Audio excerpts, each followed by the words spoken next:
Pitpita na ba na bayag? Sige palagto, baka di kayo na-inform na ngayon ay halimaw na yung batang uhugi na dati nyong in-ignore. Bilang patunay na di kayo bagay ihanay sa dati nyong in-small. Ngayon sa lakas ko pag bumundol, yan ay hanggang Japan pag nagpalindol. Kamusta lahat ng mapagmaliit? Ngayon yung subukan manlait ulit. Ganyan lang talaga yung mga inggit, galit na galit sila sa malulupit. Kaya pasensya pag may nahagip, sarap ba sa piling ano masakit? Ganyan talaga paglabad sa loob mong humanga at pagtakot mong bumili. Puta diba napakasakla? Ginigiit na wala kong talento pero isa ka sa napalakpak. Sige-tigilan nakakaputak, sa padinig mo ay isalpak. At na mahina laman ang awitin hanggang sa ang utak mo'y mabakbak. Ano masarap ba? Nakakatawa lang lahat mga talangka. Pare-pareho ng kinahiligan pero ba't naghihilahan pababa? Dahil ba di matanggap na kinayo ko na lahat ng hindi nyo magawa? Parang hinamak nyo lang mga karagatan na ang gamit lang ay bangka. Hibang ka na yata. Lahat na may maling tono, makakababa na sa trono.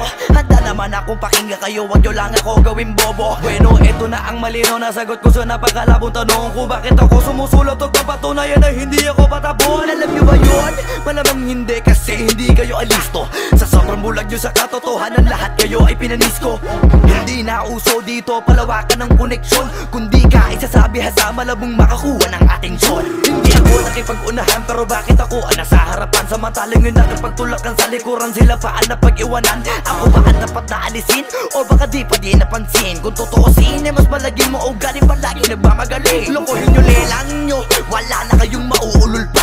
Sa panahon na to sa listahan na mahusay ako ay nakaburda. Lahat pahiya, walang hiya na ngayon yung matagal nyo nang kinutya. Paano ba yung panahon ko naman dahil yung panahon nyo ay tapos na?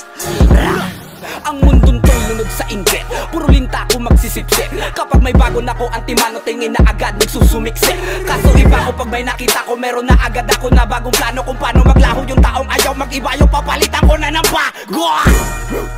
Kakatapos ko lang maturukan, ayoko na makipag-ululan. Gusto ko na kasi yung may kabuluhan. At bukod pa dyan, ayoko na rin makipag-usap kung wala katuturan. Dahil lahat ng bagay na di makakatulong, tagal ko nang tinuldukan. Dapat kilala mo na pangalan ko, teka puta pare ba't ang yabang mo? Dapat puta matigas pangarang mo, lalambot ka sa bigat ng barang to. Alam mo bang malupit ang banat to? Hindi ka na dito belong. Tangina mo pag kami nang yamot sa'yo, dapat hindi ka bikol. Paano mo nasabi na hindi ko kaya makipagsabayan sa mga ganitong pataya? Kaya kung tapakan na pangalan mo, putangin na mo ngayon sino sa ating magaling.